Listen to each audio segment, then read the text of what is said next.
The At Your End Step podcast is brought to you by Comic Town. Check them out at www.comictown.net and search for Comic Town Gaming Center on Facebook.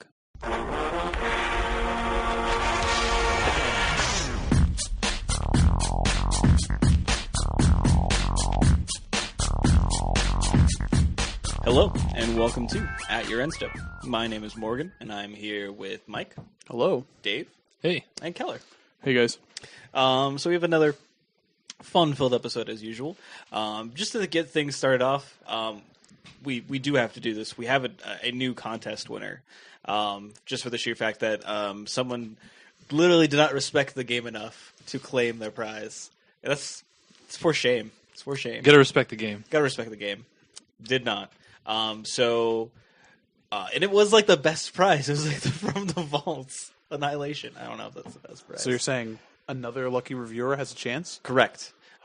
We have drawn another name, and the winner is the reviewer under the name of Jund Wins! ! Oh, God, that's just Jordan. You know it is. It's not Jordan, because it's also not Jordan Kennedy, who's also another reviewer. But Jund Wins! ! You are our Jund winner. Our lucky winner.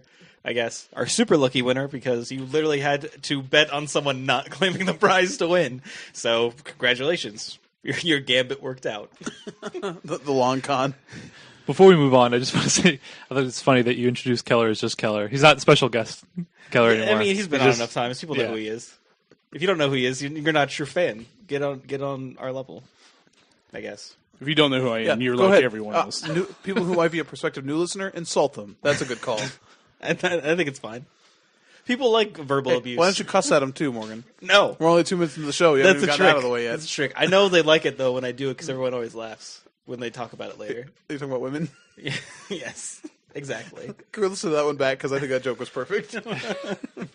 Anyway. Giggling and talking about it later. So, Jund Wins, please contact us at yourendstep@gmail.com. Yeah, that's our email I thought you wanted to give a phone number. I was like, do we get a phone number? No. Please contact us at 875-309. That part, that part's hard. I don't know how you dial that exactly, but you just hold the 9 down a little bit longer.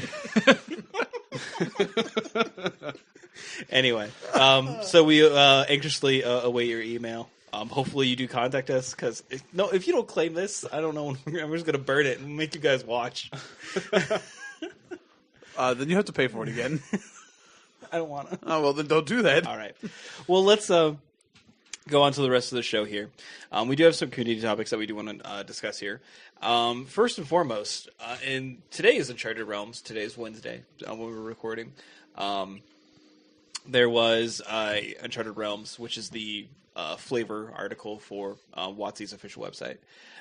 There's one about Alicia, who smiles at death. And it actually came out that that character is transgender, was born a boy, but identifies with a female gender.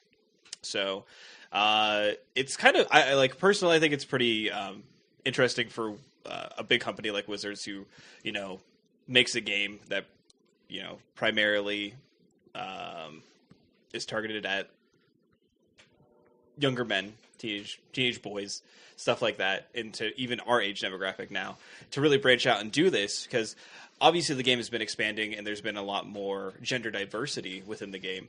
But for them to make kind of this stance on it, and it fit flavorfully, in my opinion, flavorfully well. I think the other guys don't have that necessary opinion, but flavorfully well within like the Mardu clan. I think it's pretty interesting, and I think it's a bold move, and I say good on them, because I think it's a lot of big companies maybe shy away from this in their games and just want to make it as marketable as possible.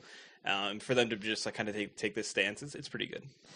I mean, they've been doing this to pretty good effect recently. Obviously, you had Ashiok, yeah, but they've also, if you've paid really close attention to Theros and this block, you should, Dave even had suggested, look at the armor. Like, there isn't so much of, like, because for a long time in Magic, I'd follow the classic trope where it was like, oh, if a woman's wearing armor, it's really just a bustier. And, like, don't shoot him in the shoulder because they'll just die. Yeah, yeah, boot plate.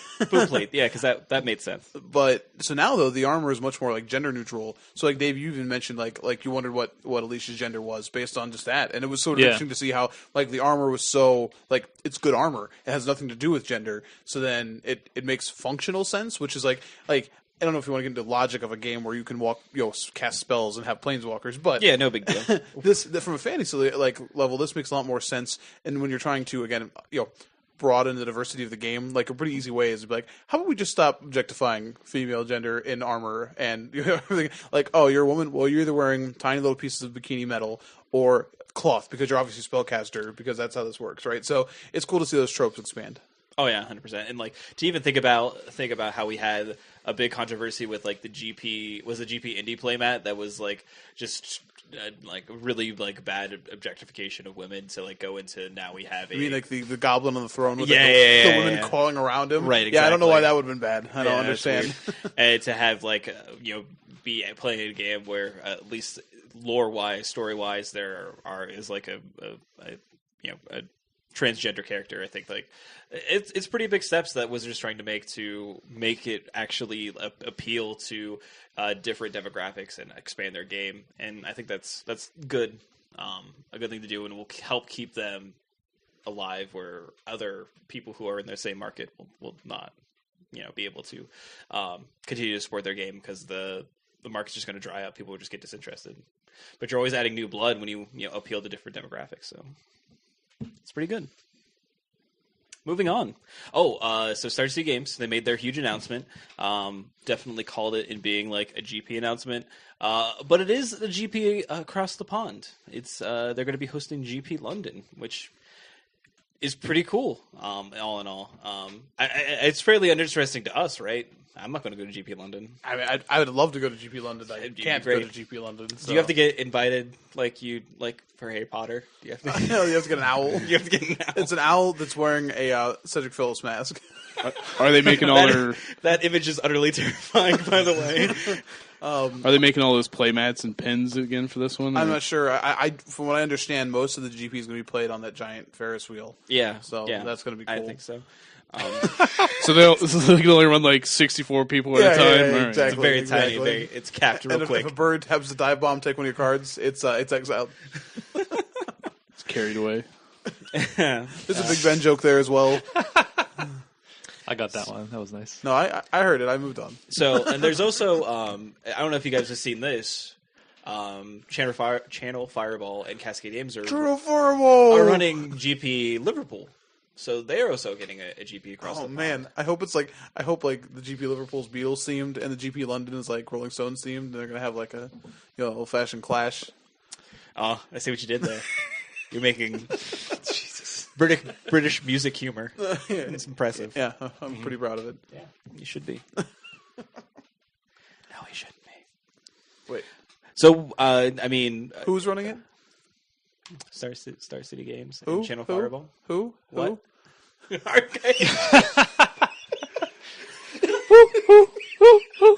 really want to know, Morgan. No. Oh man. I would have choice words to say to you, but I can't right now. Jordan fades back, shoots, and that's the game. Anyway, I would think that this, if I were a tournament organizer in Europe, I think I'd be kind of upset by this, right? Like to have to. Oh, you mean 2 European GPs run by the 2 biggest organizers in the United States? Yeah. No, I don't see a problem with that. Why? So listen, I'm facilitating discussions, sir.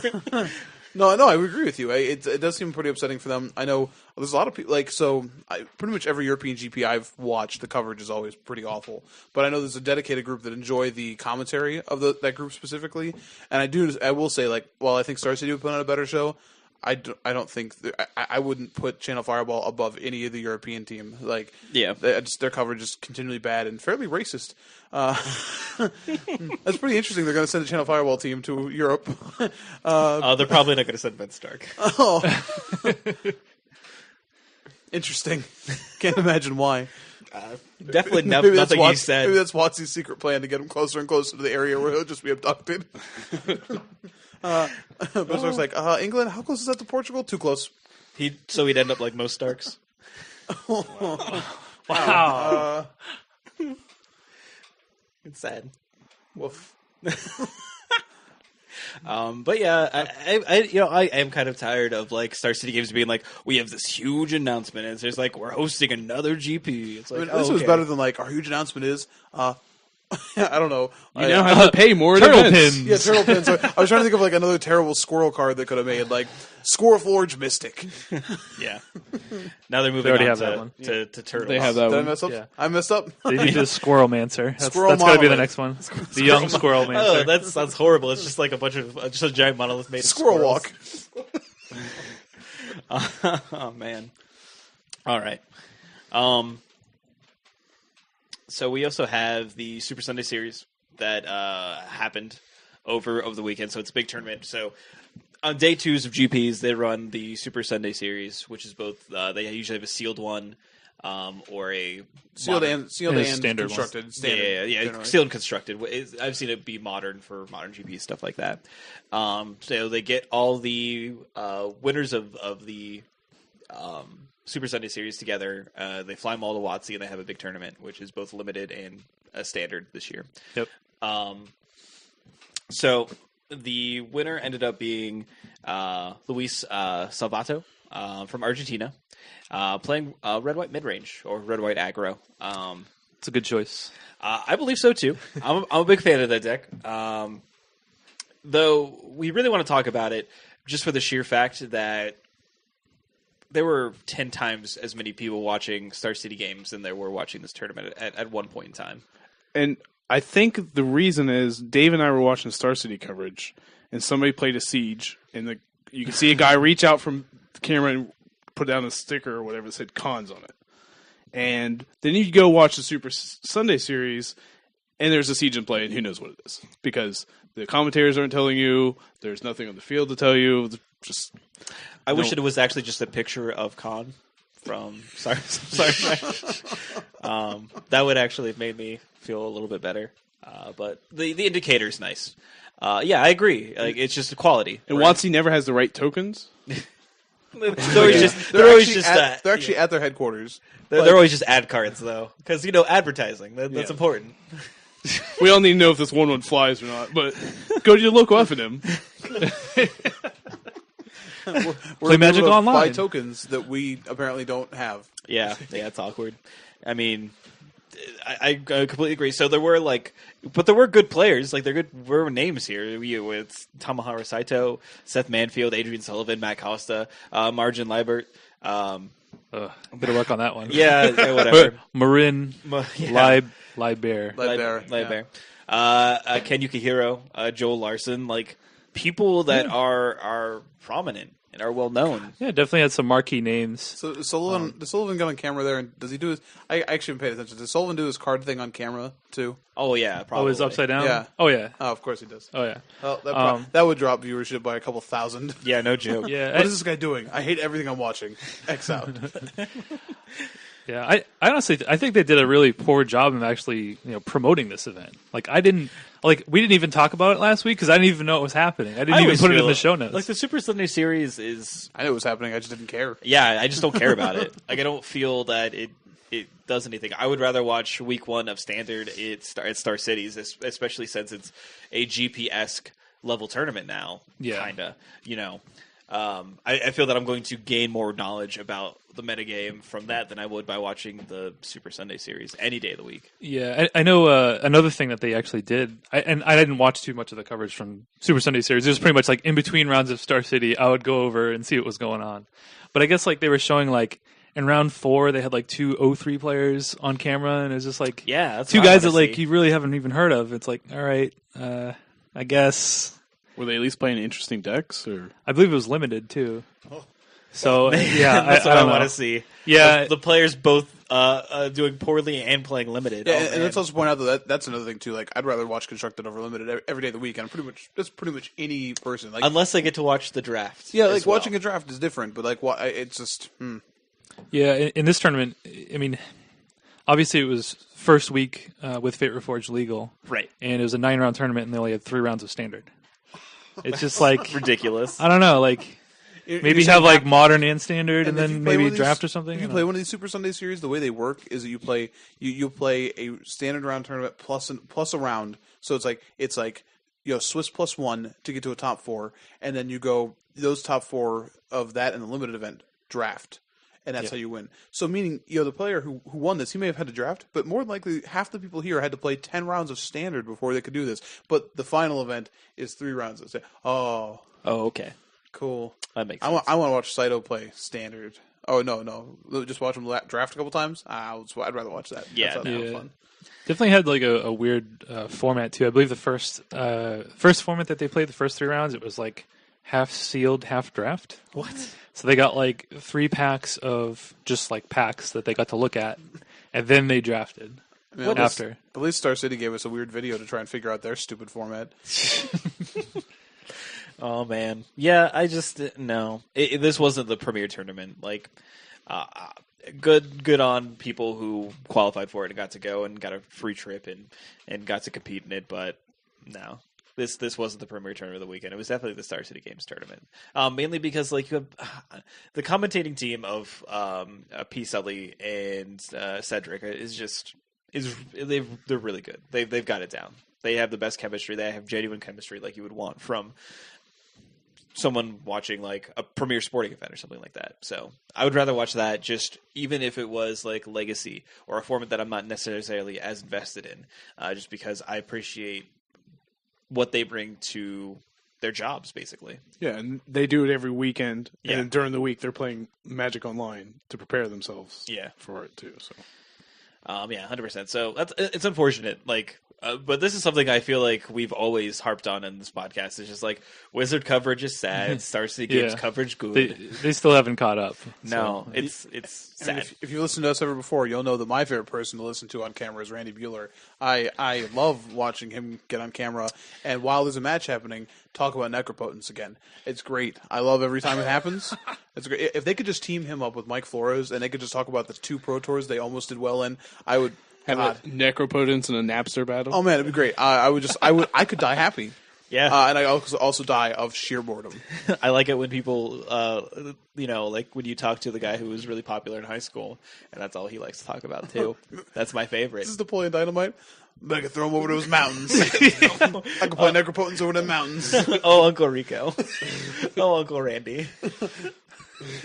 That's going to be a thing now, isn't it? Uncle Randy. Uncle Randy. Coach would have put me in. Could have won them finals. Would have got all pro. If my wife didn't have to work for WotC, then I could still be playing right now. So, hashtag Uncle Randy. Like, oh man, hashtag Uncle Randy. Oh, it's so exciting. Oh, Can we just can somebody who's better at this than me please Photoshop just it's Randy Bueller's face on Uncle Rico? I'm on it. Don't worry. All right. Oh, I'm so excited. All right, now. we have a task for Dave. Awesome.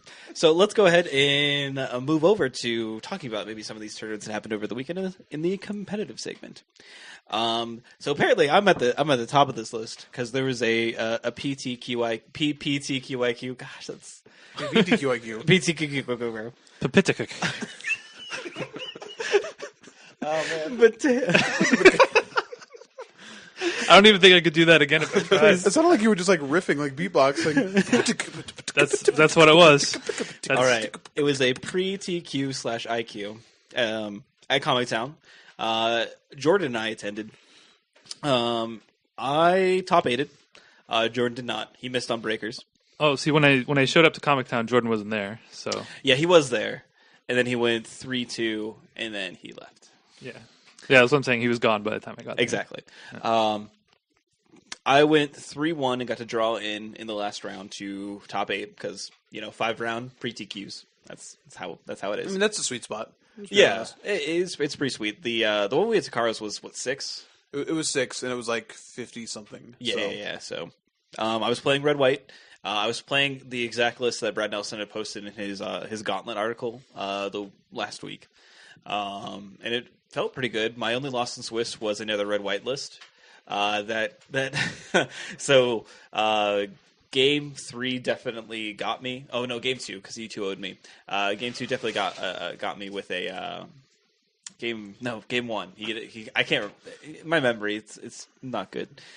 He got me with deflecting palm when I searing blooded his creature. It's pretty hot. And I was at 2. And I was like, oh, well, I was dead anyway. Like, you can't play around the deflecting palm. No, not at all. And his list was certainly interesting. I don't know. I didn't get a good look at it, but he was definitely playing like Monastery Swiftspear in his list, which I'm not a particular fan of in red white. But his just might have been more low to the ground. But I mean, like I say that, but he might have had just a transformational sideboard because he was also playing Elspeths. So I don't know. It was certainly interesting, but he ended up winning the entire thing. I got to top 4 and was defeated by Chase Harrell. Who lost in finals. He's known to do that, though. Yeah, so Dan Musser used to be the second place guy, but around here, poor Chase. Chase, you're climbing up the ranks. I climbing up the ranks, but stopping it too. Yeah, just right there. So I've determined that after I also went split for first at F&M, and opening around 42 packs of cons, I've determined that opening packs of cons is terrible value. Unless you're Brian Keller and you open foil Ugins. Unless, yeah. That was Fate Reforged. Yeah, cons are Fate Reforged, yeah, excuse me. He's on my Fate Reforged. Opening Fate Reforged is terrible value. Cons is probably still fine. But Fate Reforged just always feels bad. Yeah, all the values locked up in Mythics. The Mythics, so. Yeah, it's terrible. So you're just like, come on, $30 card. Nope. But I really like my deck. I'm going to continue playing red-white. I think it's really good, and apparently a lot of other people this week also thought it was really good, since there was like definitely 3 to 4 articles about it. I know Dave, you might be coming on the red-white train. I'm on the train. You're on the choo train. choo. Woo. So with all the press behind it, it did do well, as we'll talk about in Washington D.C. It obviously won the Super Sunday Series. The people have spoken, and red white has taken it to the Capitol. So it becoming more popular, like I want to look to shore up the mirror match because I feel it might be something that I'm going to see more. It's time. The time is right. It's peak, as one might say. There might be some volcanoes that need to be erupting. So we've discussed it could be time. What happened to my chain to the rocks? We melted them Ain't with lava. Ain't no chains here, bro. You let my creatures free. No chains. There was also a situation against the robot player in Swish where he boarded out a chain but still drew all 3 of his chains in game 2. So that's cool. For some reason, I just forgot like a really bad like Moses joke. They're like, "Let my creatures go." Roughly. Man, you could like. A lot of people just put like Chain of the Rocks on the same mountain. Oh, I never do that. You don't, but I've definitely seen people do it. It's like, oh man, yeah. When you play red white, you actively like try your best to avoid it, but sometimes you only have that one mountain. Which I've definitely had 3 Chain of the Rocks on one mountain at a time, and I'm like, but I was playing against like green white, and I was like, well, don't have big corruption, bro. It's not going to work out very well for me, but it's a potential thing. It's super narrow, but. If there's going to be a lot of mirror matches, or even like a decent amount of mirror matches, then it might be worth it. And those greedy Brad Nelson lists, the one mountain Chain of the Rocks decks. Yeah, jeez. Yeah, please. It's like gotta peak corruption that mountain. He just like licking your lips the whole time. But again, I really like the list. I definitely want to tweak it a little bit. I've already it had Searing Bloods in it, obviously, and I don't think that's right. Definitely should just be Wild Slashes, in my opinion. That's probably just the better Game 1 card in general. And also, I prefer Ashcloud Phoenix over Bramaz. Because just due to the fact that Valor Stance, if you tap out on turn 3 for Bramaz and then they just get to Valor Stance it and then play the Rabble Master, that's not going to be a good game for you. I agree with that just in the format in general. Like, Blue-Black came back in a big way this weekend, 100%. And we'll talk about that. And Ashcloud Phoenix is much better against Blue-Black. Yeah, still dies pretty hardcore to a Perilous Vault, but they're so low on those these days anyway. Yeah, they're definitely, they're cutting down on those. Yeah. But, yep. we'll probably talk more about it. Probably closer to regionals, as well as there's a TCG event in Cleveland, and we'll definitely be discussing the deck a lot more, as well as talking about the list that showed up in Washington. So let's move on to that. So we had Gerard Fabiano playing Sultai Control, being the winner of the tournament, defeating Red White in the finals. Man, he loves these Sultai lists. Doesn't matter the format. Doesn't care. And I mean, to be fair, his list was relatively interesting. Main interesting thing, he's definitely not playing any Tassigars in the main. Which, if you watched any of his games when he had Tassigar, like Patrick and Cedric just could not stop talking about that card.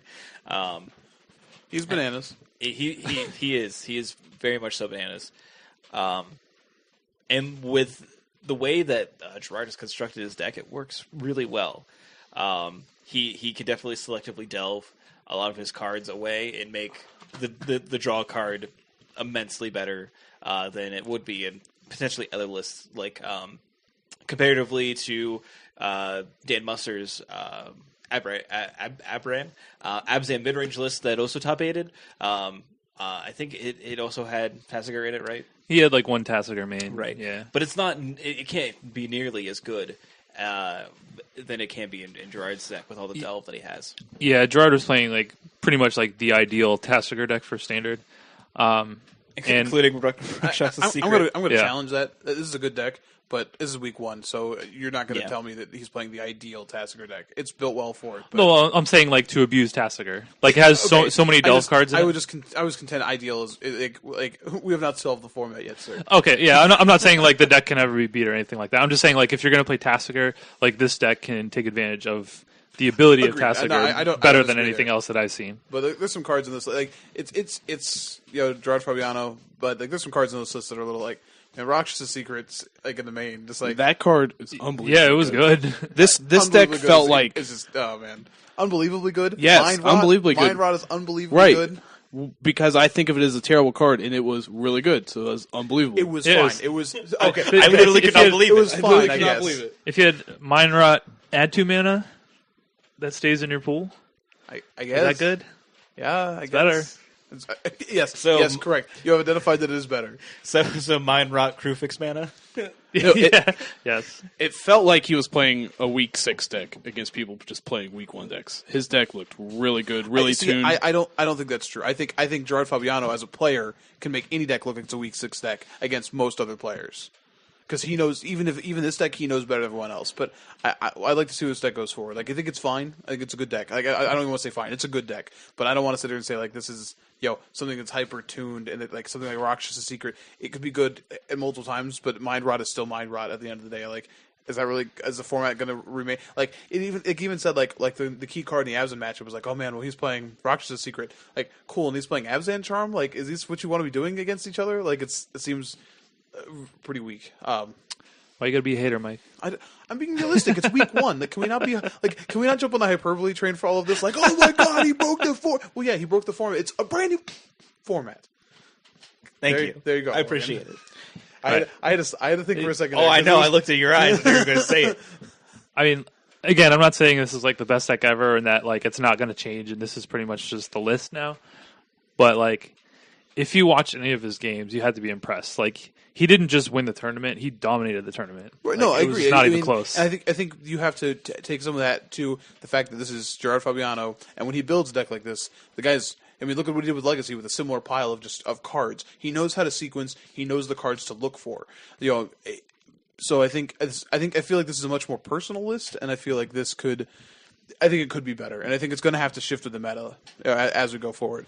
Yeah, I mean, if this standard resembles anything like pre-Fate Reforged standard, then this deck will be bad in 2 weeks, and something else will be on the top of the format. So Yeah. we'll see. Because I look at this deck and even like looking at the board, like blue-black control is a real thing in this format. I feel like this deck would have some issues with that deck, like the amount of counter spells and selection that deck would have. Like I feel like this deck would struggle there. So saying this is like the best deck in the format is a little awkward when you already have another deck that I think could prey upon it. So I think it could be better. It's good. It's a cool deck. It's a great place to start. I love things like Interpret the Signs, especially when you're playing 2 Ugins and 4 2 times. like I'll draw 8. That seems adorable, but. I didn't mean to. Keller looks all sad now. Like I shot down Rakshasa Secret, and everyone's all like pissy with me now. No, I'm just letting you rant. It's fine. I don't believe anything you're saying. It's fine. Go ahead. He's playing Feed the Clan. You're going to tell me this is an optimal list? Yeah, it's a really good list. I would play Feed the Clan week 1 too, expecting a bunch of aggro decks. It actually makes a ton of sense. No, I agree, it makes sense. But then if we're going to argue that this deck is like tuned a week, you just said, Yeah, "Dear it Lord, looks- this looks like a week 6 deck, but I would only play Feed the Clan week 1 because it makes a lot of sense against No, aggro." Your statements don't work together. No, his deck looks mildly tuned for it being. This is the first time this is a new archetype. It really is. No one else is playing Sultai Control. Riley Curran, don't listen. Riley Curran doesn't listen. Oh, I mean, like, this is obviously better than that deck. Yeah. To be fair, this is a lot different than some of the Sultai decks we've seen. Like anything from like Sultai Whip or even Sultai Control that some people were playing. This one has no coursers, no Caryatids, and is just basically the only creatures in the whole deck are 4 Satyr Wayfinder in the main deck, I should say. Which is essentially just block your thing, mill 4. Right. Yeah, but I mean, it serves to. I mean, it hitting is your really land drops is very important, and it supercharges the Delve cards, obviously. No, I think this deck is definitely fine. I think it's very beatable, and I don't think it's tuned. But I mean, to be fair, like a lot of the lists in week 1 aren't going to be. I mean, tuned. 1, 2, 3, 4, 5, 6, 7, 8, 10 cards in the main that all are two ofs. Like that doesn't feel tuned to me. That feels like I'm going to try all these cards. Yeah, but I mean, like this kind of, I think it points people and shows people that Control still has more options than just like blue black or blue white or even Esper. So you can build something that's a little bit different and still do well. So I think it's good. I don't necessarily agree that it's. I agree that it was great for this week. I think that Gerard Fabiano is a fantastic Magic player and played a lot of cards that he really enjoys playing and put together a deck that preyed on what he expected to be there, and it showed up. So now take this main deck, take this main 60. Imagine playing the mirror match against each other, where you have 4 wild plates in the main and like nothing to do No with targets. them, and you're like cutting yourself with the cards in your hand, like you're actually just like slicing your wrist as you're playing the mirror match. He definitely had the luxury of knowing he wasn't going to face the mirror all day as well. Yeah.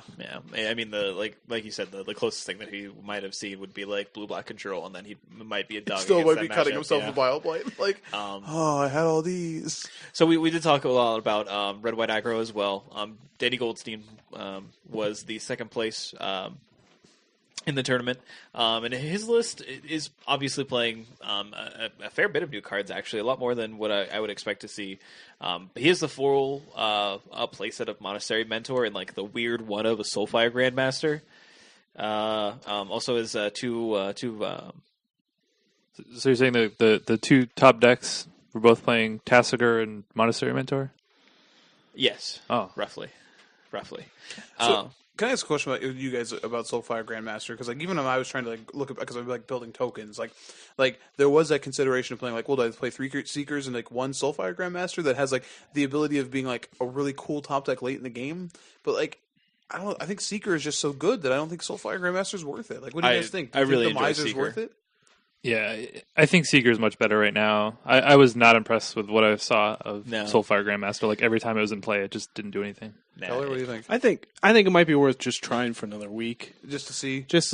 if it turns out to be good. It's kind of the same thing. It and Seeker have lifelink, but Seeker's just so good at getting 3 power and 4 power. And living I don't through think it's the at all the same combat. thing. I do think maybe you give Soulfire Grandmaster a little more consideration if the format continues to move away from Courser Caryatid. Like if more of these, because a bunch of these Abzan lists as well just are cutting Caryatid so they can go bigger. So like if you're not like Seeker's obviously big bonus is it can just like swing right through a Caryatid.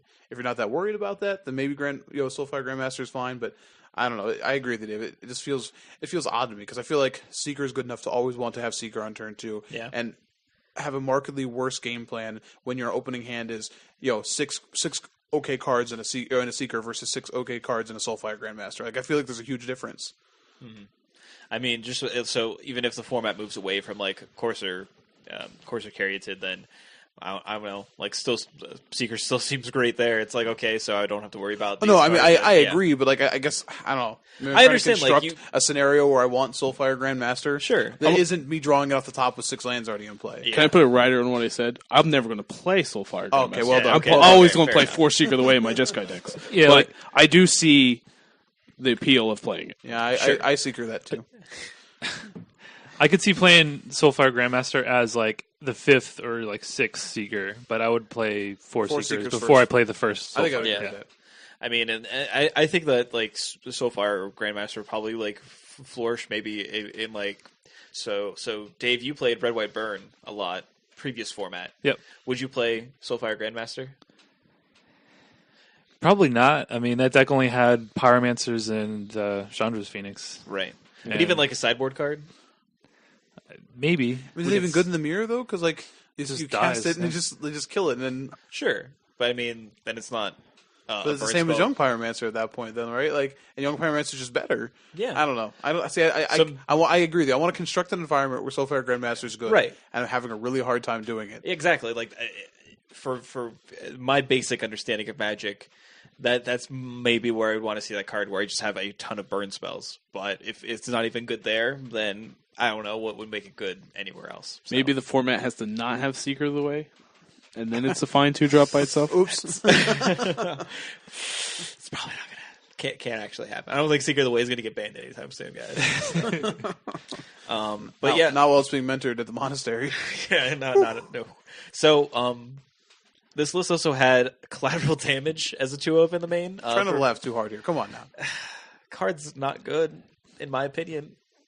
I mean, so Do you want a lightning bolt that bad in this format? That's the thing I don't understand. yeah, I don't think you do. In I mean, all honesty, let me say right here. Like, I'm not getting down on like Danny Goldstein. Like he tried out his list. He did well with it. He made second place in a really long event. Yeah. But like, if you go back and read like his games against Gerard Fabiano, like in the finals, and like he was like casting collateral damage when he had to, and like it never. He was like, oh, then he cast collateral damage. Like, why? This doesn't feel good. You're not actually any closer. Like this is not like consistently Yeah. felt gross. yeah, I'd rather just have 2 lightning strikes and 3 wild slash. Yeah, look at the that wild- keeps his 3s and his 3 damage and 2 damage spells the same. yeah. Yeah, this deck also had 4 Raise the Alarm, which I don't know if I'd play that outside of a I Just mean, Guy he tendency deck. was trying to go low. Like that's yeah, what he's yeah. trying to do. No, like, I get it. Like he has 2 outpost sieges main too, so I mean you could actually choose dragons. You got to essentially and, say dragons and, Yeah. and just be like, okay, now wrath me. and I'm Let's sure do that it all happened. with I'm sure angry that you. happened too. Oh wait, how is it? Leave play? Yeah, it just leaves play. Oh, yeah. I Leaves lied. play, yeah. Okay, that's cute. That's cute. that's pretty good with Outpost Siege. Yeah, it's not. I would not say that this is. It has some similarities to what I'm playing and what I've been enjoying playing, but this feels like a different deck. Morgan, you had one big problem with this deck: the absence of a card. Oh yeah, there's no Chain of the Rocks. Yeah. Yeah, that's this is how you know it's fundamentally different, and it is. What? Shut your mouth! I said that wrong. Fundamentally word was that? different. It's like Mike Tyson over here. It's fundamentally. We're gonna go out there. We're gonna fundamentally. It is different than sort of the red white aggro lists that Sam Party and Nathan Holiday were playing, and what I picked up on is that it is just lower. It's just more aggressive, and it's not something that's going to try to get to the potential middle game and try to kill you with Stormbreath Dragons and things like that. There's one in the sideboard, Stormbreath Dragon, and that's a disservice, sir. Disservice to Stormbreath Dragon. But I mean, I'm just not a fan of this particular build. I think that if I were going to continue to play, since I'm going to continue to play it, I prefer Brad Nelson's build that he proposed. I also prefer the Super Sunday Series build. I like to see that. I think going Monastery forward. Mentor's real though. Like if we could take anything away from this, like that card was doing so much work. Like I wasn't even watching on Saturday. All I kept getting was a little text from Dave where it was just like, "Oh, Monastery Mentor takes over another game. Yeah, I takes think- over Sure. a game." But I don't think Monastery Mentor is real in this deck. Oh, I mean, in his Has a lot version, I of think it is spells. though, because I think So, it's yeah. like So, but- casting a raising alarm with a Monastery Mentor. I can attest is a Right. beautiful thing. But wouldn't you just rather play that in Jeskai tokens? Sure, maybe he didn't have islands. Maybe he didn't own them. I understand that can be difficult. Owning islands is rough. I don't play blue, and I have a lot. Yeah, you just sell all your islands. I know you do. Yeah. Bulk I them just out. burn them all. Yeah, that's exactly what I do. I don't think that works, sir. Have you ever you're trying to burn water? Yeah, You could, like, evaporate he boils it. them all. Yeah, I boil them all, exactly. Yeah. Magic jokes are funny. The other list that we see, so we would definitely want to talk about the Dan Musser list. I think that is super important. Do you have another point? Yeah, I want to stop just quickly on the giant troll that is Logan Mize. So if you go and look at the player profiles, there was like, what card from Fate Reforged proved to be the best for you today? Quote, Fate Reforged cards are bad. What card from Fate Reforged should see more play? Quote, none. People should play more Theros cards. Playing White Blue Heroic with 0 Fate Reforged cards. No Valorous stances. And actually, no Heliod's Pilgrims. Just 4 Ordeal of Thassa, 4 Ordeal of Heliod, and just going to town. Also, the only, somebody check against me here because I'm pretty sure, but the only blue-white heroic deck in the top 64. I don't want to Fact look through all check. the... There's white-red heroic. Yeah, that showed up a lot more than I thought it was actually going to. And that's kind Wait, of... I take it back. 40th place, blue-white heroic. My Okay. apologies. So, still 2 copies, and that deck was ubiquitous. 2 weeks ago. Now, I don't know if that says that deck is dead. I don't think it does, because I think that deck is still fine. But it was interesting to see that people were actively afraid to play that deck, and I don't know if it was because, is it because Monastery Mentor, meant there might be a lot of decks with Lightning Strike? Does it mean that, they're afraid that they can't attack through a Tassiger? Because that's really awkward for them. But it's interesting to see the only one that shows up is the one not playing Valorous Stance. I guess he was weird to me. That card seems, every testing I've done with that card in any deck so far, it seemed gross. It is gross. Because it is. So I just thought it was interesting though that you had you talk about decks being tuned in the top 8 anyways. You have a deck like this that can just sneak in and not even care about what the format's doing. Maybe you couldn't get Valor Stance. They're saying that was the only card that was sold out at the dealers that day. That would be hilarious if that was the reason. It's possible. It does keep Just all of his combat tricks at 1 mana, but Right, and he's still having on the enchantment going with it, but right. I mean, honestly, it's a pretty unique version of blue white. Seeing as Heliod's Pilgrim's been pretty ubiquitous for a while now as well. So this is definitely, I think, a more draw dependent deck, but also has probably better explosive curves. So That's what I like. dangerous in a deck. curves. So I like explosive curves in the deck. Bam! Oh man, Just got that booty oh no! yeah. As soon as I dream by explosive curves. Now you can move on. All right, let's talk about Dan Musser's list. As we've kind of alluded to, this is sort of the no Caryatid Abzan mid-range list. The no-nonsense version. Yeah, the no-nonsense. No doubt, baby. No nonsense. 1 Ugin main deck, 2 in Hostilities main deck. Abzan mid-range list.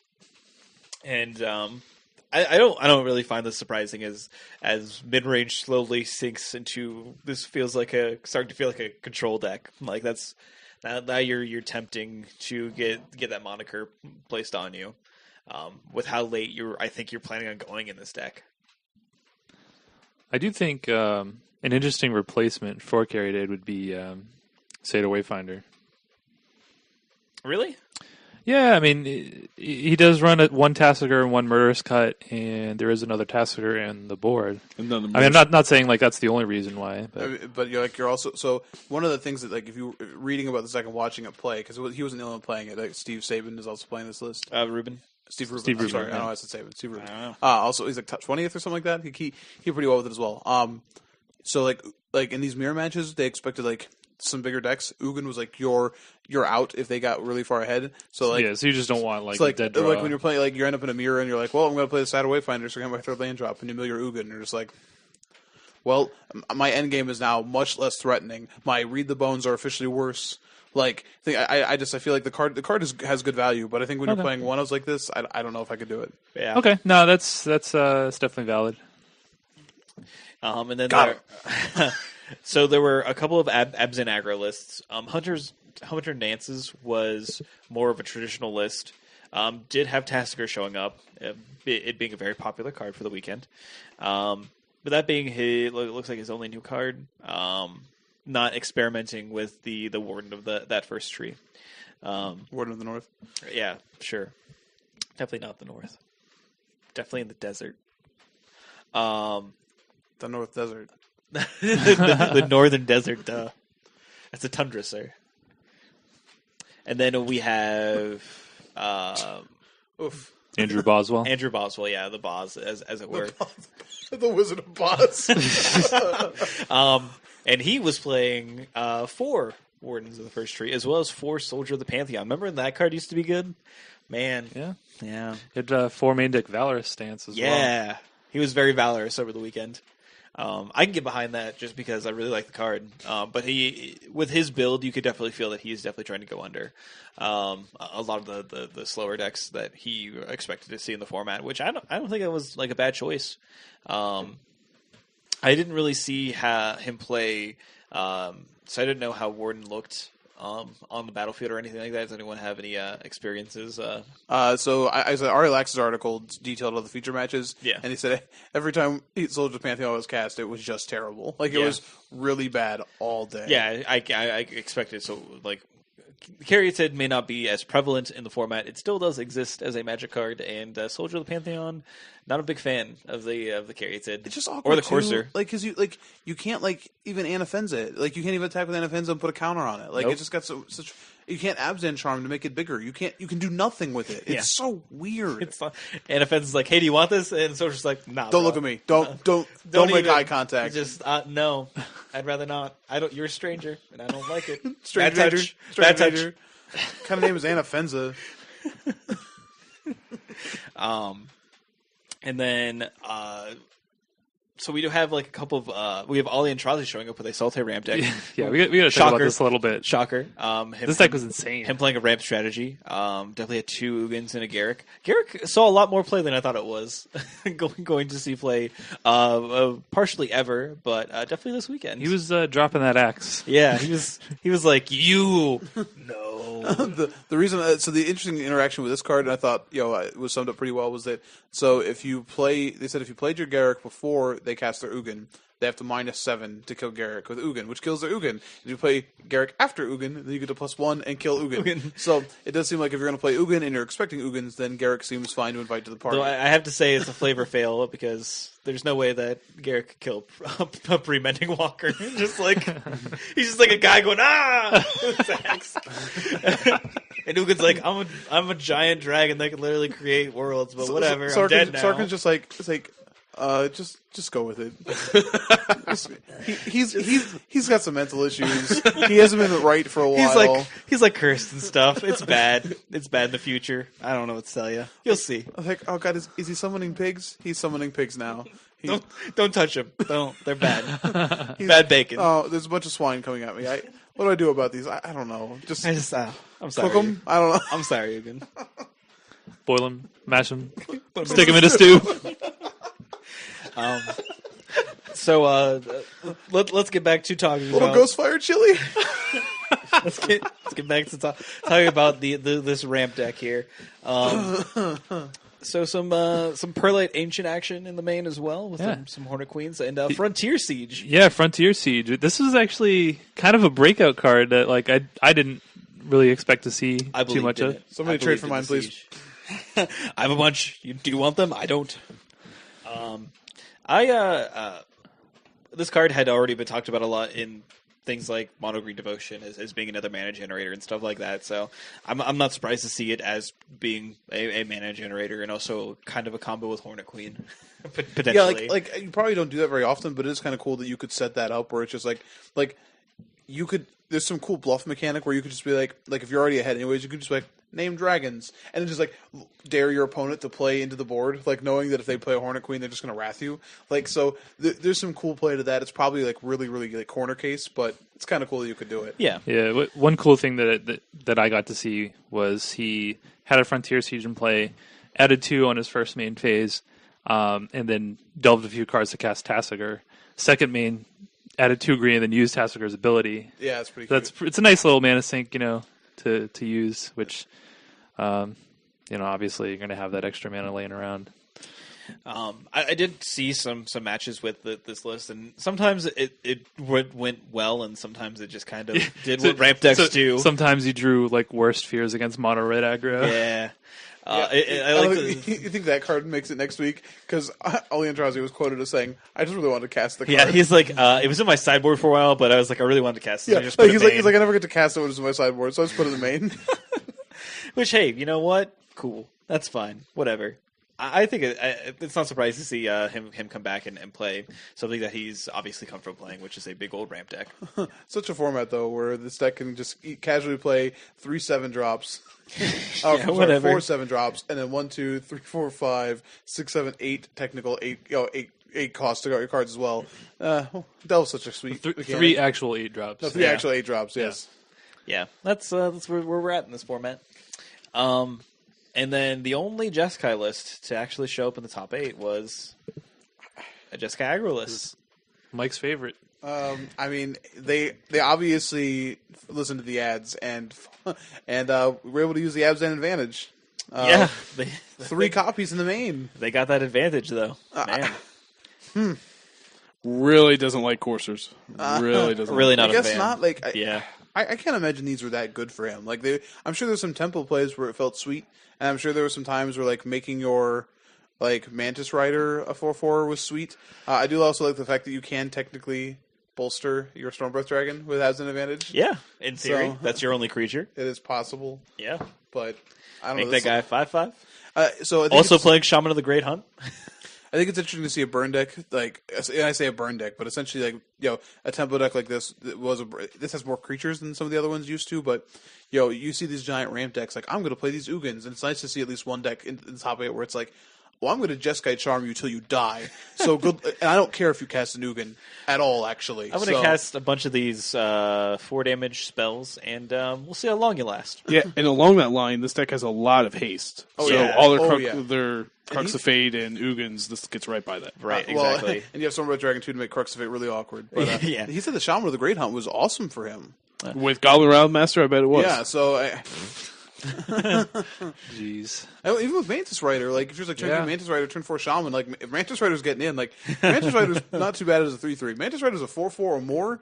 What are you Gross. gonna do? It's gross. Like, Don't like it. You mean all my BioBlights are dead now? Oh, that's pretty awkward.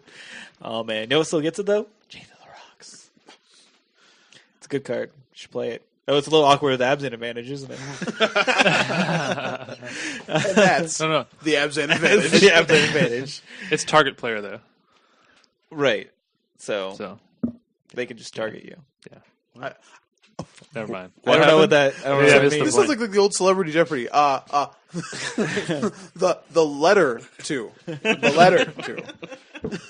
Yeah, they target you and you have to sacrifice your Chain of the Rocks. I thought you were saying in this, if you targeted them. Oh no! I meant if they target you playing like red white, you have to Never sacrifice mind. your Chain of I the thought you Rocks. meant like each player had to sack. I don't know. No, Whatever. no. You Let's wouldn't move play on. Chain of the Rocks in this. It only has 3 mountains. It's not good enough. Can we just edit this idiocy out? Yeah. Like, we just killed the whole show. Moving on. All Yeah. right. So yeah, Valor Stance also shows up in this list along with Wild Slash. So yeah, I mean, those are like sweet uncommons that are some of the more powerful spells that come out of Fate Reforged. Keller's pointing out the 4th Abzan advantage is in the board. Oh yeah, I didn't even notice that the first time. That's unreal. If you really needed an advantage. So I mean, like that's It's like the Abzan PED usage. so just missing top 8 was actually BBD playing Green Black You started Constellation. off 0-2. Yeah, and Yeah. like battled back to 9th place, unfortunately. 0 buys, which is surprising. Yeah, that is super surprising, actually. And he was also playing Ugin in his green black list. So, looked fairly pricey. Well, having like 3 Ugins, 3 Nisses across the 75, 2 Garrix. Man, expensive both like money wise as well as converted mana cost wise. Well, he's got 4 Hornet Queens, too. Yeah, geez. And then Yeah. 4 only Frontier 4? Stage. Can you only play 4? It turns out, yeah, that's all they legally allow.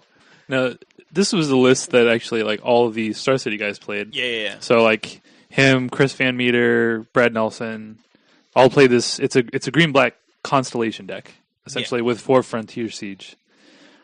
Which, is an enchantment, so. fair enough. It gets a lot better when he draws a card, too. Yeah.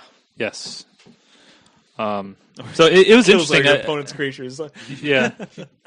via Doomwake Giant. Yeah, I actually wasn't that impressed with this deck. I mean, it seemed like every time it was on camera, it was just getting bashed. So the Constellation decks are really, really consistent. They do what they're going to do. But now, compare this to the Sultai ramp deck or Eldrazi's ramp deck, and it's just like, what's the end game here? Like, Doomwake Giant looks really, really sad when your opponent's playing Garruk or ramping into Ugin. You know what I mean? Like, and Ugin just destroys these decks. Yeah, like, Ugin's God. like the new king of the mountain. Like, if you want to go over the top, you're going Ugin. We could like Excite Bite ramp over him. I don't got enough nitro for that. Might overheat yourself trying to get up above. Just crash into another rider or something. I don't know. He just crashed into Ugin, and he just goes. The little guy goes. But yeah, just an important note that was a fairly popular deck in the tournament there. So we already went through most of the list. There are a total of 20 new cards that showed up across from Fate Reforged that showed up across the 64 decks in the open, which is pretty good in all honesty. I agree. I know we want to get to Dave's deck corner, but I definitely had. Who cares about that? I wanted to Trademark. mention that. Well, I thought it was really interesting. I don't want to get into any real specific lists because I don't think any of them were great. But there was a lot of tokens mixed into the top 64, and each one of them were trying out a couple different cards. I've been testing heavily with tokens. I think it's very good once you start tuning it. And I think Wild Slash is really gross in the deck, and just Monastery Mentor is also obscene in that deck because both of your 3-drops, Ascendancy and Mentor, like Rabble Master was good, but Mentor is disgusting. You get to untap with it, and you do all sorts of disgusting things. So I think it's important to see that while you have some cool decks in the top, you have a bunch of untuned tokens lists, still hanging around, on camera a lot, still being pretty powerful.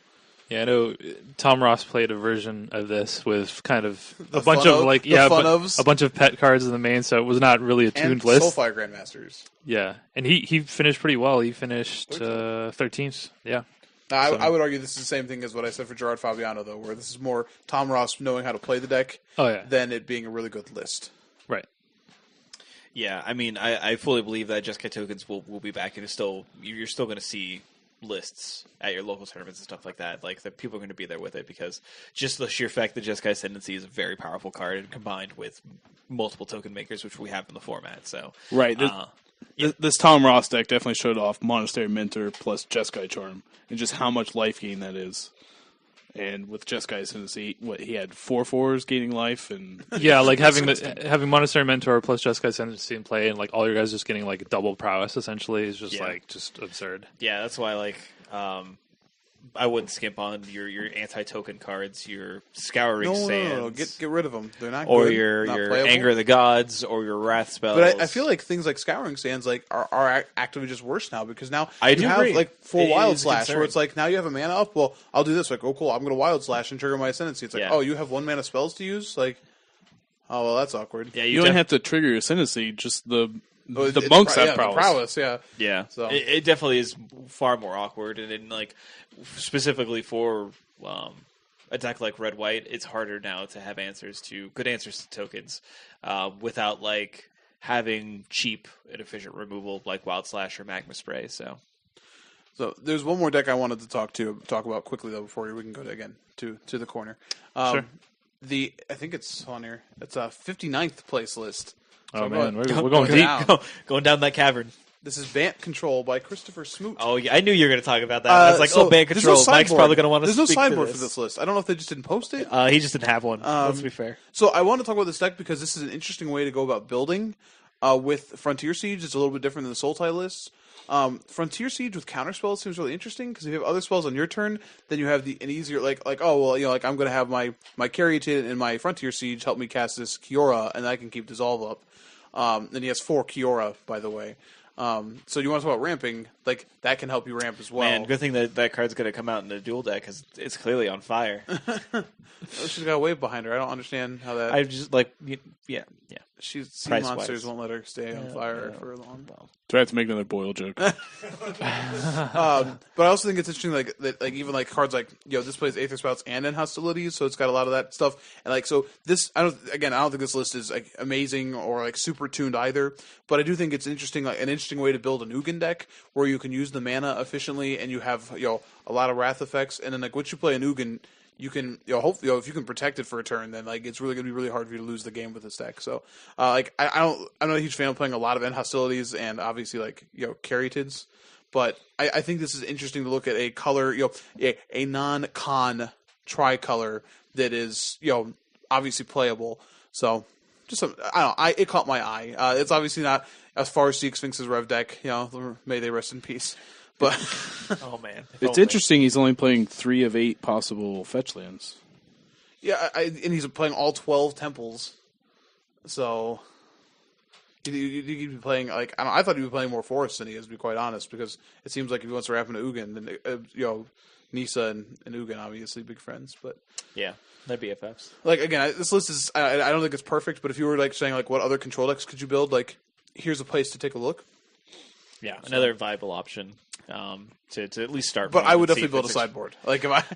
Yeah, I think May you wanna probably start there, yeah. you want to. You definitely want to have. there was a sideboard, but I don't know if 75 cards. I wonder if like once they get down to these like lower lists, they just stop trying. It's like, I can't even read what this is. Who cares? All right, so go ahead. Let's turn it over here to Dave then. So yes, we're gonna have a little Dave's Deck Corner segment with a new deck that kind of hit the block over the weekend. Like Jenny. Yeah, similar. I don't know if it was actually from the block or if it was like new to the block, as kids frequently are. I'd have to check her forwarding address. Yeah, exactly. It was a Teamer Ascendancy combo deck. So Dave, take it away. What ascendancy? Teamer. TE. That's not the one that combos. MUR. Yeah, no, you heard it right. No, this one combos also. Yeah. Oh. Teamer Ascendancy. And he's not talking about Jeskai Ascendancy plus green. He's actually talking about the card Teamer Ascendancy. That's a good point. You actually thought that. Yeah. Dave texts me about the Teamer Ascendancy combo deck. I'm like, I wonder what Jeskai is a splash of green for. No, this. All right. Well, we'll I do. can totally Do believe tell that us. response too. Do tell us what does this deck do? So basically, okay, so there were a few lists that were kind of running around, and there was actually one that was on camera and just beat the crap out of Brad Nelson. Like, just not even close. So obviously that's going to like catch your eye. But essentially what Teamer Ascendancy is doing is it's basically a mono green devotion deck, essentially, that has an infinite combo. Right. So the basic shell of the deck, and there were 2 lists that were kind of out there that are fairly similar but a little different there. I'm gonna look at the 11th place list played by Mark Topfner. He's running. Sure, we'll go with that. Yeah, sure. He's running 2 Arbor Colossus, 4 Elvish Mystic, 4 Genesis Hydra, 1 Hornet Queen, 2 Sylvan Caryatid, 4 Teamer Sabertooth. And I just want to stop on that card real quick because that is really the card that makes this deck go. And when you're looking at the Fate Reforged spoiler, you probably didn't think, Teamer Sabertooth combo enabler. But that's basically what it is. But we'll get into that after I'm done with the list here. 4 Voyaging Satyr, 2 Boon Satyr, 4 Courser Prefix, 4 Eidolon of Blossoms, 2 Polychronos, 1 Nylea. Runs 23 lands, including 4 Nykthos, and 3 Teamer Ascendancy. So this deck can play just a straight mono green devotion deck. You can just go big with Hornet Queen or Genesis Hydra, just like a normal deck. Right. But the infinite combo involves having Teamer Ascendancy in play, and you also need Teamer Sabertooth in Voyaging Satyr and a Nykthos. So, it's not the easiest combo to assemble, but it's there. So essentially, if you have 7 Devotion, you can tap your Nykthos for 7. And you can use Teamer Sabertooth's ability, which is 2 or a green and a colors to return a creature. You control its owner's hand to give it indestructible. That's honestly doesn't really matter. Just returning the creature is what you want to do. So essentially, you return Voyaging Satyr to your hand. You use another 2 mana to cast Voyaging Satyr. Since it has haste, you can tap it to untap Nykthos, and then you use 2 mana to tap your Nykthos, so that you end up with 1 mana left over. So you can go infinite by looping this over and over. And then by using Genesis Hydra, you can Genesis Hydra X for your whole deck, and you get the 1 Nylea, which then can infinitely pump anything. All your guys have haste, so... And trample. And trample, yeah. That's the important part. Yeah. In case that Genesis Hydra for your whole deck wasn't big enough. Right, correct. But honestly, though, you can also return your Genesis Hydra with the Teamer Sabertooth and just keep casting that over and over and just get, like, literally every... I mean, you can also just draw your whole deck if you want to as well. Right. Yeah. Once you have the infinite combo going, like once you you have Eidolon of Blossoms. Well, if you have an Ascendancy, once you have infinite green mana, Yep. you can make infinite other mana too. It's 1 mana at a time increments, but you can still be like, now Nicholas for blue, and then bounce this and do this and bounce this and do this, and so Right. So, super interesting deck. I'm not really sure where this fits in the metagame. I mean, like, maybe this is just the new face of Green Devotion. I mean, Green Devotion, they can sometimes do a little bit more. Right, yeah, super interesting. I mean, like, didn't think we'd see another combo deck other than Jeskai Ascendancy, but I got proved wrong there. Yeah, I mean, it's definitely something to keep in mind, I think, going forward. Obviously, this deck's out there. When's the last time Standard had 2 infinite combos in the format? I mean, I'm Does looking at Splinter Dave Twin and count? Keller as like the girl. Yeah. Well, Splinter Twin was 1 combo, though. Yeah. What else? Yeah, I don't know.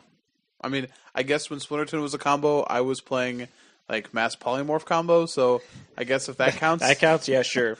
Mass Polymorph combo was insane. You shut up. Do you know how that deck worked? Yeah, you lost a lot. No, I won't allow that. That was sweet.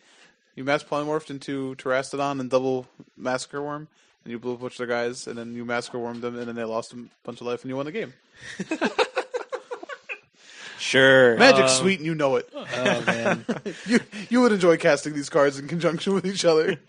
You play Colony Gardens, you would have creatures other than the other ones.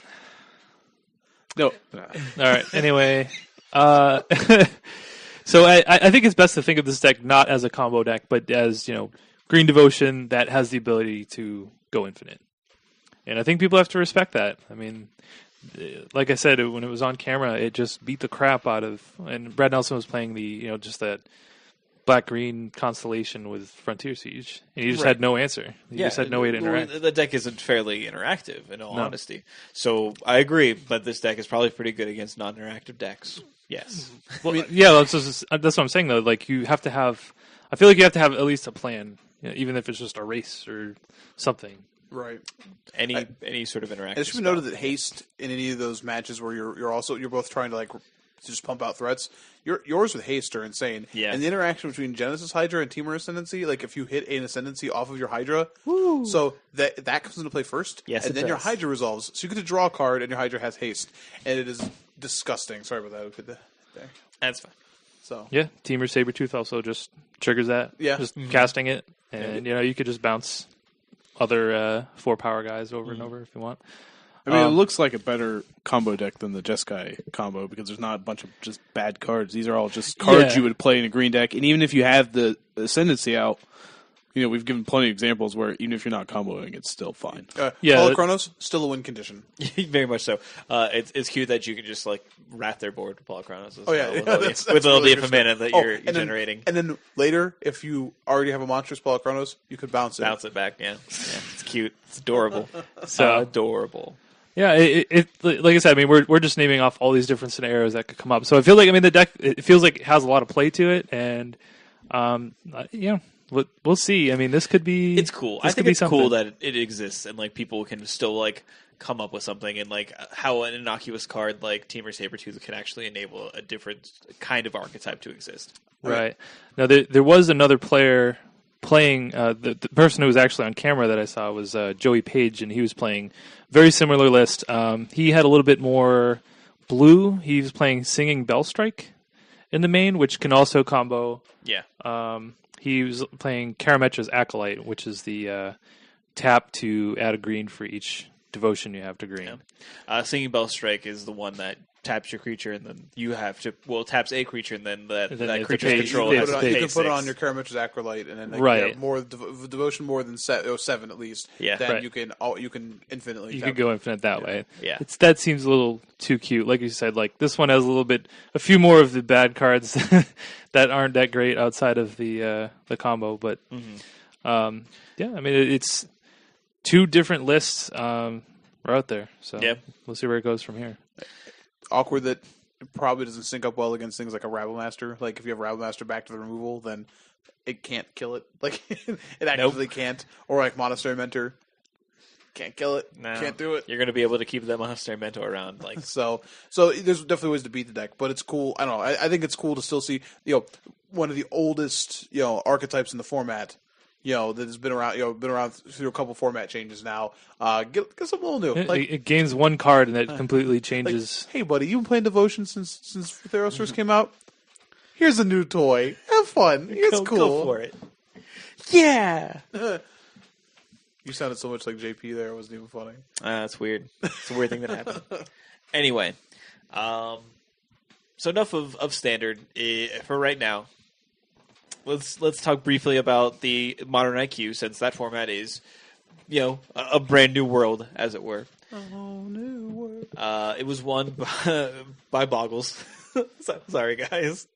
We asked for this.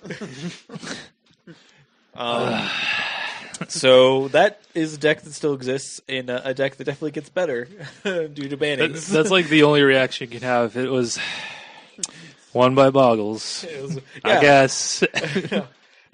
Second place was Abzan midrange. The winner was David Hiker. Heilker? Yeah, I've seen David that name somewhere. I'm pretty sure I've seen that name around. Sure. The Abzan mid-range list that got second place, certainly a little different, playing 4 Voice of Resurgence in the main. Okay. It's basically like in the Dark Confidant slot, right? I mean, in theory, I think it was an active choice because you're playing Tasker in the main, so I don't know if yeah. you really want Dark Confidant. There's just one. Dark Confidant even hitting Siege Rhino, as much as Siege Rhino helps you get back from it, it's still like, I don't know, if you've got a bunch of 4-drops. It's awkward, but it's nothing that hasn't happened in these decks already with Bloodbraid Elf, in theory, right? So. Let me clarify. I'm not saying he should have been playing Bob. I'm just No, saying, it's in the same typically slot. in the past you've seen Bob in that two drops. Right, but I'm just saying, like, I think it's an active choice to do that. There was an article that I read, I think, on TCG Player that said that we're talking about this list, and they're saying, well, in a format that, Snapcaster gets better in, Voice is still probably pretty good, or there's just, like, a lot of instant speed interactions that increase, so having Voice is fine. Also, in a format where Liliana is good, it's pretty good to have Voice of Resurgence in your deck, so... I could see where the choices were. I don't know how you're an Abzan player and you don't just want to start playing Bob again immediately. There are still arguments out that the Bob's just not good anymore in the format. So I can see that as well. And then Garrick is back though. I'm happy about that. I was thinking about playing Garrick Wildspeaker in my junk list again, and I'm pretty convinced to give that guy another shot. I miss being able to play him untap and then flashback a Lingering Souls or something like that. Big fan of that. He was like the OG Frontier Siege. Yeah, the OG Frontier Siege. Yeah, that's what I want to play. The original Siege. Yeah. One man Siege. He was both, add with an 2 axe mana. right? Yeah. Just Tusken Raider and out. Oh, man. Is that why there's so many Garrick printings? Because he came back in greater numbers? Exactly. We also see in this list an increase in the amount of Lingering Souls getting played. A lot of these lists towards the tail end of right before the bannings were only playing like 1, but now we see that it goes this guy goes back up to 3, which I think is correct. I think Lingering Souls, and that's why you want to play things like Garrick to have a bunch of Lingering Souls and just be like, oh, you're just dead. Oh, this is good. I'm okay with this. and it's going to overrun my team of giant souls. So, That would be a pretty sweet curve. Like turn 3 Lingering Souls, turn 4 Garrick, untap 2 lands, flashback Lingering Souls. fun fact, it is a very sweet curve. Doing it is awesome. You're just like, whee! Also, I want to note the full 4 of a Fulminator Mage is 100% correct. Tron has definitely increased in popularity at post bannings, as we can see because there is a greener Tron list in top 8. I think that you 100% want to be playing the full set of Fulminator Mages again. We want to have as best of a game as we could possibly have against them. We're such a dog against the Tron matchups, both blue white and red green. I think playing 4 is absolutely correct. Yeah, I agree with that. I played green black for a while, just green black, and Yeah, the Tron matchup was pretty hard. yeah. So, I see with these junk lists that you definitely are seeing Path to Exile a lot more as well, and I'm okay with that. I think that most of the time people are going to get their mana right eventually with these lists, so Path isn't as much as a downside as people might consider it to be. And Man, we're talking about this deck a lot. sorry, what? When you let Morgan go, he'll talk about Abzan all day. All day, every day. I'm sorry. I'm sure when Blue White Tron does something, then We had an actual pro finish third. casting. Oh, Pat, yeah. Pat Cox playing of course his favorite Wild Coddle. Wild Nakatao. He was playing the 5-color, 4-color zoo? Tribal Zoo. Tribal zoo, yeah. Trying to flame some people out. The return of OG Elspeth. Oh, OG Elspeth. Yeah. Garrick, Elspeth, they're all coming out. Jumping against St. Trash is still pretty good. Turns out that's it's not a bad thing to do. I feel like people have been wavering on whether Geist and St. Trap was still going to be good post format in a world full of Abzan or Green Black X. Geist and St. Trap is probably still a fine card. It's still good. I mean, can we also point out that the diversity of the format's still insane? Yeah, Like, super insane. Bogles, Abzan, Zoo, Storm, Tron, Jund, Yeah. Affinity, Burn, Merfolk, Jeskai Control, Teamer Twin, Scapeshift, Assault Loam, Blue Red Delver, still making it. Yep. Dredgevine, Grixis Control, which is literally just like deck that's playing like Karanoses and Tassigers and all. Like, I'm going to play sweet cards, is all it is. Like, there are a ton of decks here, so Good. I mean, And that's good to see. format's still awesome. I definitely agree. I think the bannings were fairly healthy. I'm glad to see that there are a bunch of decks and not just like 6 Delver decks, five Birthing Pod decks, and like a bunch of other stuff. It feels good to have like a bunch of different lists to look up. It's good to see like if you don't want to play junk and people are exaggerating on how good Siege Rhino is, like just play some Huntmaster of the Fells and some Olivia Voldarens and some Dark Confidants. Please keep playing 4-drops that don't do anything. Please. Listen, all right. I love this format. Please keep playing 4 mana do like actual nothings. I understand that Tron don't care much about format. I'm already playing Karn. I still don't care. I know. You just Ugin cares very little as well. So yeah. Oh yeah. Did you want to tell the good people the good news that the good news that Ugin have is, you heard? that Ugin's actually insane in Oh yeah. Blue White So Tron. I said Ugin is very good in Red Green Tron after we talked to Jordan and stuff as well. But in Blue White Tron, Ugin's insane. Why is that, Mike? We're gonna call him Oogie Boogie. Well, that's because half of your ramp are artifacts for one, which is awesome, and you can play him on. You can play him in turn 3, unlike Red Green Tron, which is super hot. It's not going to happen often, but when it does happen, probably just do like a weird I'll attempt to backflip out of my chair and probably flop like a beached whale, but it'll be cool. I'll be excited about it. Also did want to point out Reed Duke shows up in 19th place playing Abzan mid range as well. Didn't see that till right now, so congrats to Reed Duke. Playing some Dark Confidants and playing some Kitchen Stop talking Finks. about that deck. Seriously, stop talking about Abzan mid range. All right, it's a good deck, and I'm glad it's good again. I'm just Shut saying. up. Let's move on. Unless anyone will want to talk about anything else about Modern, other than it looks healthy and we're happy about it. Yeah, I mean it's it's going to change a ton, I think, in the next couple of weeks. We still have You mean like a the Pro Tour. Pro We have a Tour pro. upcoming? Yeah, exactly. That's And then something else will be broken about it, and we'll all be sad. I don't know. It'll happen. Don't worry. Legacy also, looking pretty good. Won by Sneak and Show, which it's not surprising that my deck's still pretty good. Probably better with Delver not being in the format. At least not being as prominent as it was in the format.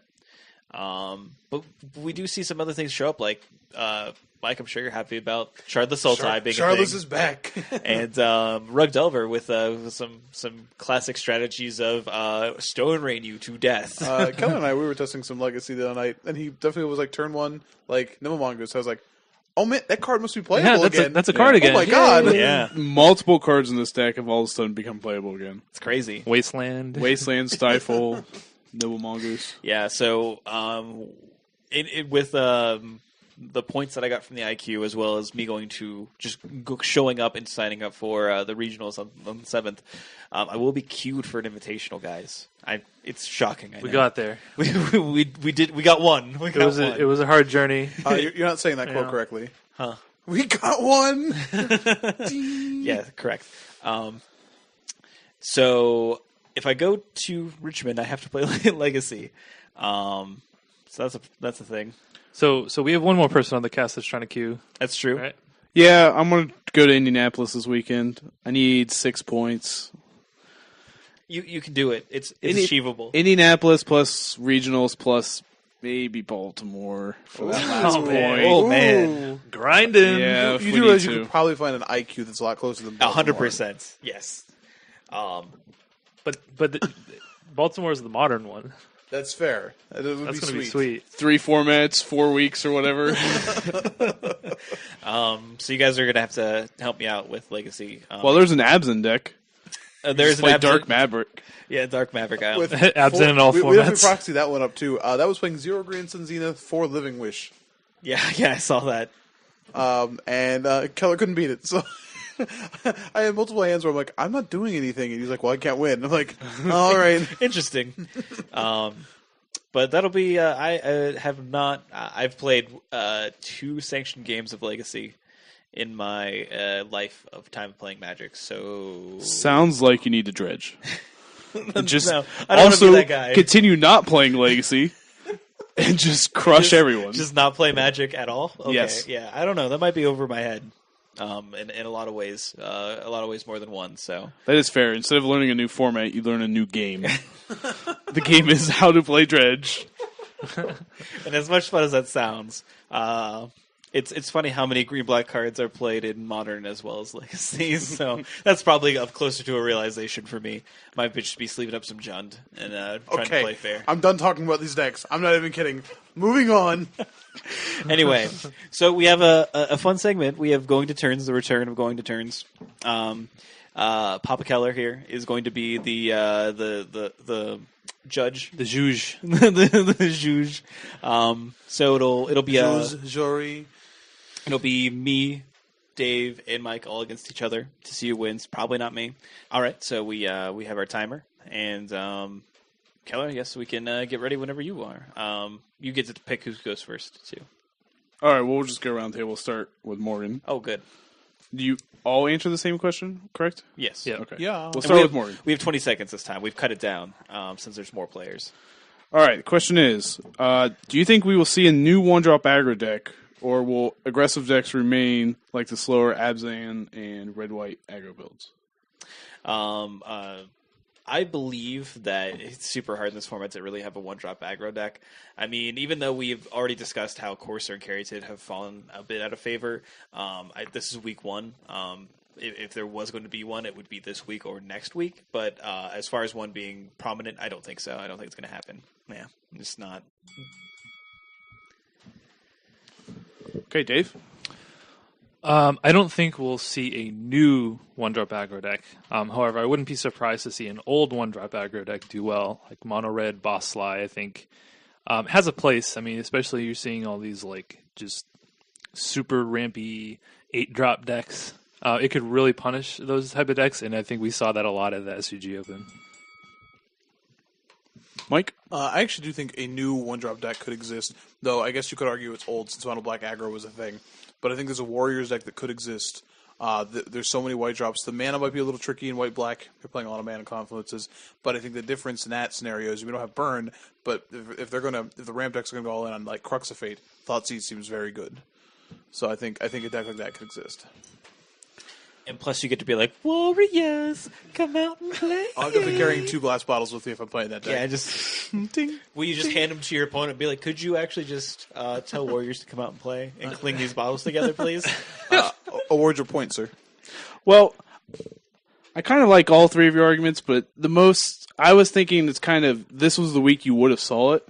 So that's what Morgan said, but also now that we've seen all these we've talked about multiple decks with 3 8-drops, 3 7-drops. I think I'm going to have to give the points to Dave because he brought that up.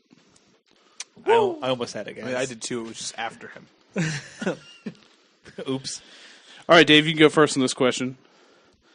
Bring it on. You can talk about what deck you're playing, but do you feel the need to make any sideboard changes for the Sultai control deck that won the Star City games, and what would those changes be? Yeah, I think there definitely has to be an adjustment to that. I think you'll see more people pick it up. Obviously, it won the Open, so that's going to be on everybody's radar now. I plan on playing red-white aggro / mid-range, so definitely looking to play 3 to 4 outpost sieges in the sideboard to kind of bring in against Sultai or blue-black control. Mike?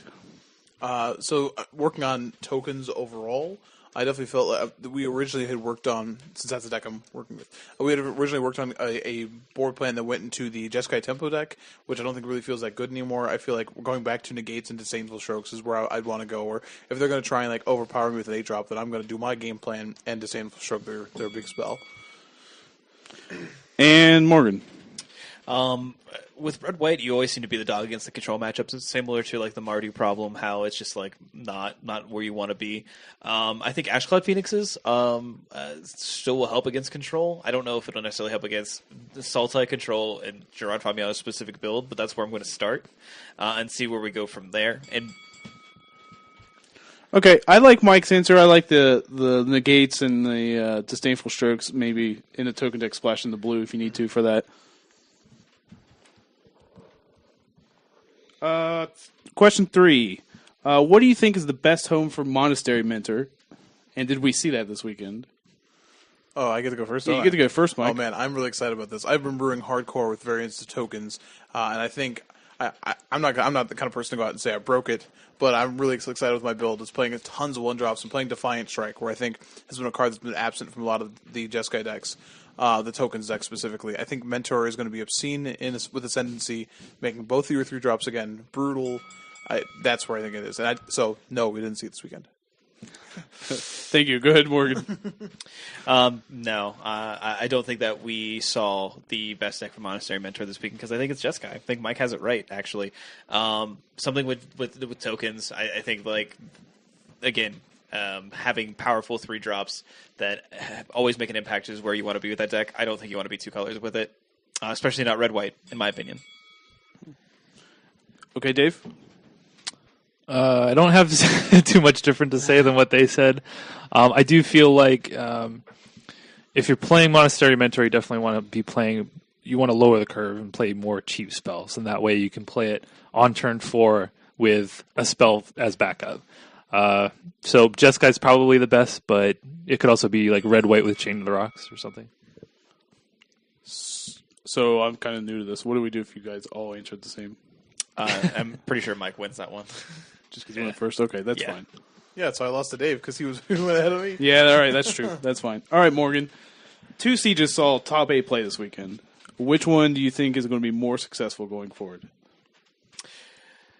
If you define more successful by the most amount played, I would probably say Frontier Siege.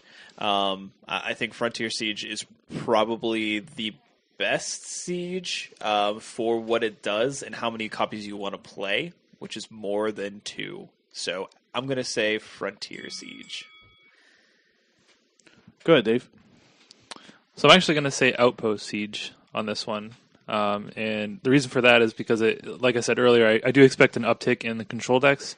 And I think for all these red strategies, that's one of the best cards that you can bring in. It's basically a Chandra 0 every turn, which is what you want to be doing against those control decks so that you can kind of keep up in card advantage. So I think Outpost Siege is better. Mike? Well, I guess my only option here is to argue neither. So I think like both are sort of overrated right now. Frontier Siege is good when it's good and just terrible and does nothing the rest of the time. And I don't think Outpost Siege is as good as Chandra. I think in a post-Chandra format, Outpost Siege is the better one. But when you have tokens running around still, I want the one that kills a token additionally. I didn't know there was an option C. I like the outside-the-box thinking. I'm going to go with Mike. Oh, man. All right, well, Mike's already won. See, your last question Chandra is dies irrelevant. the hero's downfall, though. Yeah. I mean, I agree with Dave on that point. Outpost Siege. And Outpost Siege dies to Abzan advantage. Point me. Wait, are there double points? Yes, because that's the Abzan advantage.